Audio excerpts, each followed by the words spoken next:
Hello बच्चों, अपने ने लास्ट वीडियो में चैप्टर नंबर 8 में धंधा की पूंजी के प्राप्ति स्थानों में अलग अलग प्रकार के शेयरों के प्रकार के विषय में अभ्यास किया था। जैसे कि सामान्य अंश किसे कहते हैं, धंधा की पूंजी को प्राप्त करने की आवश्यकता को असर करने वाले परिबल, मालिकी स्वरूप के भंडोल, उसमें सामान्य इक्विटी शेयर, उसके भी अलग अलग प्रकार, सामान्य equity share, sweat equity share और अन्य इक्विटी शेयर। सामान्य इक्विटी शेयर के लक्षण, सामान्य अंशों के प्रकार, यहाँ तक अपने ने चर्चा की थी। आज अपने पसंदगी के शेयर किसे कहते हैं और उसके लक्षणों के विषय में चर्चा करेंगे। देखो बच्चों, पसंदगी के शेयर अर्थात कि ऐसे शेयर जो कंपनी के लाभ में से लाभांश प्राप्त करने का सर्वप्रथम अधिकार प्राप्त करते हो। इसी प्रकार जब कंपनी का विसर्जन हो तब ऐसे समय पर पूंजी प्राप्त करने में भी उनको प्रथम अधिकार प्राप्त होता हो, तो इन शेयरों को पसंदगी के शेयर कहते हैं। इसके लक्षण हैं, पहला लक्षण है लाभांश, दूसरा मताधिकार, तीसरा पसंदगी, चौथा बाजार मूल्य, पांचवा जोखिम का प्रमाण, छठा पूंजी वापसी। अब देखो बच्चों, एक एक करके इन लक्षणों की अपनी चर्चा करें। तो पहला लक्षण लाभांश। अब देखो, लाभांश यानी डिविडेंड। कंपनी जो लाभ करती है उस लाभ में से कुछ रकम शेयर होल्डरों को वितरण करती है, जिससे अपने लाभांश या शेयर लाभांश अथवा डिविडेंड कहते हैं। पसंदगी के अधिकारियों को, अंशधारियों को निश्चित दर से लाभांश प्राप्त करने का प्रथम अधिकार प्राप्त होता है। तो इसका प्रथम लक्षण लाभांश। दूसरा लक्षण है मताधिकार। अब देखो, ऐसे तो मताधिकार सामान्य अंशधारियों को ही प्राप्त होता है, परंतु कुछ ऐसे अंशधारियों को केवल अपने हित से संबंधित मामलों में ही मत देने का अधिकार प्राप्त होता है। मतलब सभी में नहीं, परंतु कुछ मामलों में ही मत देने का अधिकार प्राप्त होता है। तीसरा लक्षण है पसंदगी। अब देखो, सामान्य अंशधारी या सामान्य अंशों को खरीदने के लिए जोखिम को उठाना आवश्यक होता है, परंतु जो अंशधारी स्थिर आय प्राप्त करना चाहते हो, निश्चित आय प्राप्त करना चाहते हो और पूंजी की सुरक्षा के इच्छुक निवेशकर्ता, इस प्रकार के अंशों को खरीदना अधिक पसंद करते हैं। पसंदगी के समय में इनको ध्यान में लिया जाता है। चौथा लक्षण है बाजार मूल्य। ऐसे अंश का मूल्य प्रमाण में स्थिर रहता है, जबकि ब्याज की दर ढांचे में परिवर्तन होने पर उनकी बाजार कीमत में भी परिवर्तन दिखाई देता है। मतलब ऐसे तो अधिकतर इन शेयरों के भाव स्थिर रहते हैं। अगला नंबर है जोखिम का प्रमाण। अब देखो, ऐसे देखा जाए तो सामान्य अंशधारियों को खूब अधिक प्रमाण में जोखिम होता है, जबकि पसंदगी के अंशधारियों का जोखिम का प्रमाण कम होता है। कारण कि ऐसे अंशधारियों को सामान्य अंशधारियों से पूंजी पहले प्राप्त करने का अधिकार होता है, डिविडेंड सर्वप्रथम प्राप्त करने का अधिकार होता है, इसलिए जोखिम का प्रमाण कम होता है।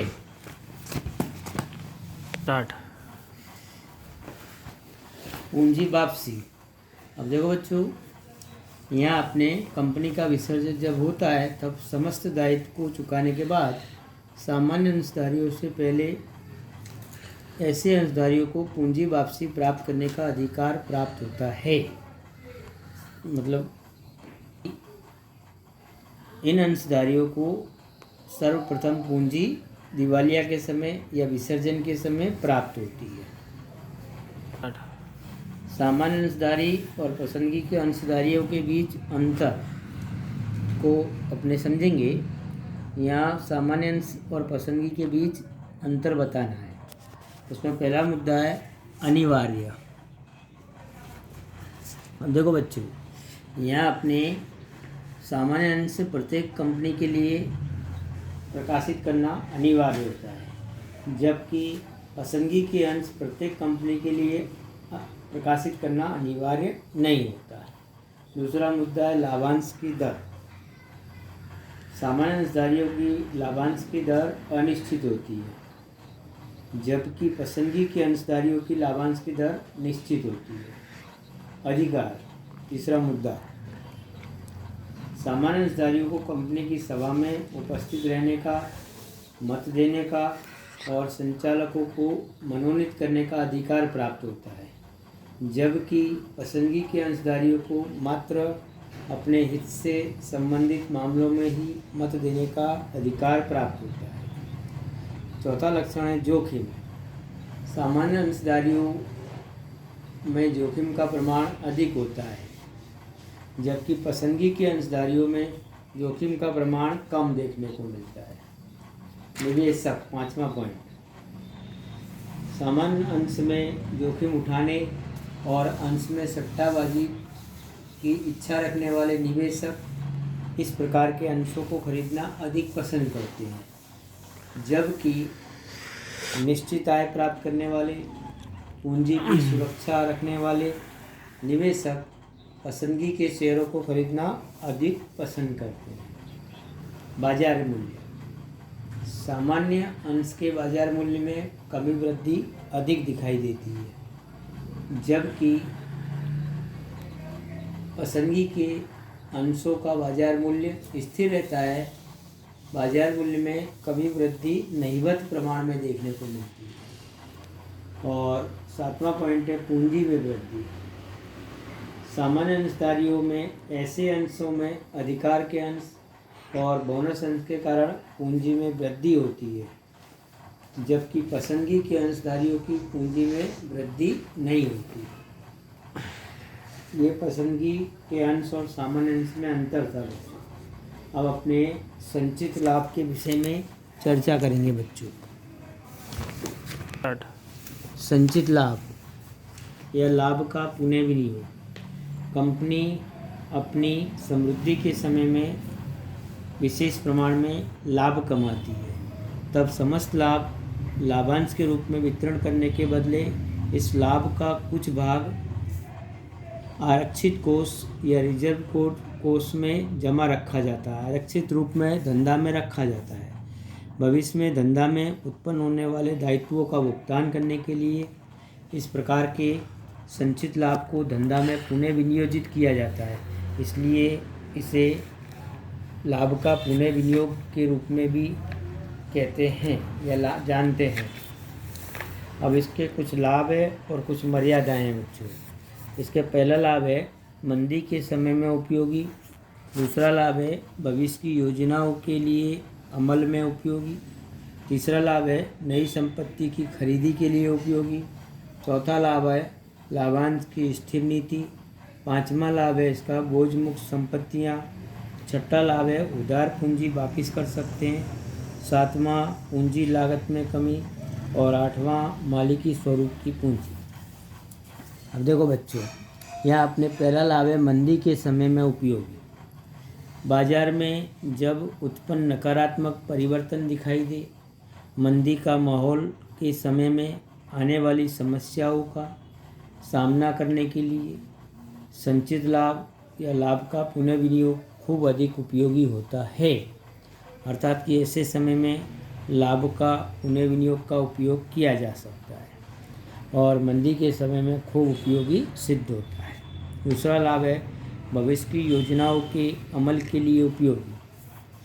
कोई भी धंधा की इकाई का विकास करना हो तब, विस्तार को बढ़ाना हो तब और आधुनिकीकरण जैसी भविष्य की योजनाओं को अमल में लाना हो और पूंजी प्राप्त करने के लिए बाह्य प्राप्ति स्थानों पर कोई आधार नहीं रखना पड़ता, क्योंकि लाभ का पुनः विनियोग से विशेष प्रमाण में पूंजी बिना ब्याज के प्राप्त होती है, मतलब बाहरी योजनाओं पर ध्यान नहीं देना पड़ता। दूसरा लाभ। तीसरा लाभ है नई संपत्तियों की खरीदी के लिए उपयोगी। देखो, जब संपत्ति नष्ट हो जाती हो ऐसे समय पर या संपत्तियों के अनुमानित आयुष्य के अंत में संपत्तियों की खरीदी करने के लिए हम लाभ का पुनः विनियोग या संचित लाभ का विशेष प्रमाण में उपयोग कर सकते हैं, पर बाहर से पूंजी लाने की आवश्यकता नहीं होती, ब्याज का भुगतान करने की भी आवश्यकता नहीं होती। अगला पॉइंट है लाभांश की स्थिर नीति। अब देखो, कभी कभी क्या है, मंदी का समय होता है, ऐसे समय पर लाभांश की स्थिर नीति को रखना हो तो लाभांश की स्थिर नीति को बनाए रखने के लिए लाभ का पुनः विनियोग खूब अधिक उपयोगी होता है। अर्थात कि ऐसे समय पर संचित लाभ अधिक उपयोगी सिद्ध होता है। 5वां है बोझ मुक्त संपत्तियाँ। अब देखो, बाहर से कहीं से भी उधार पूंजी लेनी हो तो अपनी संपत्तियों को गिरवी रखनी पड़ती है, परंतु संचित लाभ मालिकी स्वरूप की पूंजी होने से कोई भी प्रकार का स्थायी बोझ नहीं करना पड़ता, अर्थात कि बोझ मुक्त संपत्तियां हो जाती है। उधार पूंजी वापस कर सकते हैं। देखो बच्चों, संचित लाभ उधार पूंजी को चुकाने में खूब अधिक महत्वपूर्ण होता है। जब अपने कहीं उधार पूंजी बाहर से लेते हो, ऐसे समय पर संचित लाभ में जमा रकम में से वापस कर सकते हैं। पूंजी लागत में कमी। संचित लाभ के कारण धंधा की इकाइयां पूंजी प्राप्त करने के लिए बाह्य प्राप्ति स्थानों पर आधार नहीं रखना पड़ता। पूंजी प्राप्त करने के लिए विशेष प्रमाण में खर्च नहीं करना पड़ता, जिससे दूसरा सभी प्रकार का खर्च में बचत होती है और जिसके कारण पूंजी लागत में कमी आती है। और 8वां लाभ है मालिकी स्वरूप की पूंजी। लाभ का पुनः विनियोग यह मालिकी स्वरूप की पूंजी होने के कारण कोई भी प्रकार का ब्याज का भुगतान नहीं करना पड़ता। ये सबसे बड़ा प्लस पॉइंट है, अर्थात कि संचित लाभ के ये 8 लाभ होते हैं, परंतु जिसके लाभ होते हैं उसकी कुछ मर्यादाएं भी होती है। जैसे कि यहाँ 3-4 मर्यादाएं दी है। एक तो एकाधिकार को प्रोत्साहन, सट्टाबाजी को प्रोत्साहन, आर्थिक रूप से कमज़ोर और नई कंपनियों के लिए मुश्किल अथवा समस्या, और छोटे निवेशकर्ताओं को कम लाभ नहीं। ये 4 इसकी मर्यादाएं हैं। अब अपने एक एक करके समझेंगे। एकाधिकार को प्रोत्साहन। लाभ के पुनः विनियोग के कारण एकाधिकार को अधिक प्रमाण में प्रोत्साहन मिलता है। एकाधिकार का दूषण पैदा होता है, ये सबसे बड़ा इसका दोष है। दूसरा है सट्टाबाजी को प्रोत्साहन। देखो बच्चों, धंधा के संचालक कई बार कम लाभांश का भुगतान करके अतिरिक्त लाभ आरक्षित कोष खाते ले जाते हैं, जिससे कम भुगतान करने से डिविडेंड का बाजार में शेयरों के भाव में कमी होती है। ऐसी स्थिति में संचालक कम भाव से शेयरों की खरीदी कर लेते हैं और भविष्य में अधिक लाभ बताकर शेयरों के भाव ऊंचे जाते हैं। तो ऐसे समय पर कम भाव से खरीदे हुए शेयरों को अधिक भाव से बेचकर व्यक्तिगत लाभ कमाते हैं। इस प्रकार सट्टाबाजी को संचालक प्रोत्साहन देते हैं या सट्टाबाजी करते हैं। ये इसकी दूसरी हानि। आर्थिक रूप से कमज़ोर और नई कंपनियों के लिए समस्या। आर्थिक रूप से कमज़ोर और नई स्थापित कंपनियों के लिए लाभ का पुनः विनियोग नहीं किया जा सकता, क्योंकि प्रारंभ के वर्ष में लाभ बहुत कम प्रमाण में होता है, इसलिए पुनः विनियोग करना कठिन होता है। और आर्थिक रूप से कमज़ोर जो कंपनियां हैं वह अधिक लाभ नहीं कर सकती, इसलिए भी लाभ का पुनः विनियोग करने के लिए इस प्रकार के मुद्दे को ध्यान में नहीं लिया जा सकता। अर्थात कि नई और आर्थिक रूप से कमज़ोर कंपनियों के लिए यह समस्या बनी रहती है। और चौथा है छोटे निवेशकर्ताओं को कम लाभ मिले। छोटे निवेशकर्ता अधिक लाभांश की अपेक्षा से धंधा की इकाई में निवेश करते हैं, लेकिन संचालक द्वारा आवश्यकता से अधिक लाभ का पुनः विनियोग करने के कारण छोटे निवेशकों को पर्याप्त मात्रा में लाभांश प्राप्त नहीं होता। ये इसकी 4 हानियाँ हैं बच्चों। अब देखो यहाँ अपना मालिकी स्वरूप की पूंजी पूरा होता है। अब हम नेक्स्ट वीडियो में अपने उधार स्वरूप की पूंजी किसे कहते हैं और उसके अलग अलग प्रकारों के बारे में चर्चा करेंगे।